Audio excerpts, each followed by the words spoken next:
নিশ্চয়ই এই মুহাম্মদ একজন কবি হবে। কি হবে?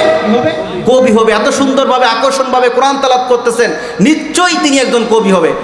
ওই মুহূর্তে আল্লাহ রাব্বুল আমিন কোরআনে কারীমের মধ্যে বলেন, ইন্নাহু লাকাউলু রাসূলিন কারীম ওয়া মা হুয়া বিকাউলি শাইরিন কালিলাম মা তুমিনুন। কোরআনে কারীম জানিয়ে দিলেন এক সম্মানিত প্রভকের কালাম, এটা কোনো কবির কথা না। তোমাদের মধ্যে খুব খুব লোক ঈমান এনে থাকে, চিৎকার করে আল্লাহু আকবার। ওমর মনে করলেন এ তো আমার মনের কথা জেনে ফেলেছে, মুহাম্মদ সাল্লাল্লাহু আলাইহি সাল্লাম আমার মনের কথা জেনে ফেলেছে, ভাষা তো বুঝে ফেলেছেন, অর্থ বুঝে ফেলেছেন। মুহাম্মদ সাল্লাল্লাহু আলাইহি সাল্লামকে তখন কি বললেন? তিনি একজন গণক। প্রথম বললেন কবি। যখন এই কথাগুলো তিনি বুঝে ফেলেছেন, অর্থ বুঝে ফেলেছেন, তখন মুহাম্মদ সাল্লাল্লাহু আলাইহি সাল্লামকে বলতেছেন তিনি একজন গণক হবে, মানে আমার মনের কথা তিনি জেনে ফেলেছেন। এই মুহূর্তে আল্লাহ রাব্বুল আলামিন কোরআনে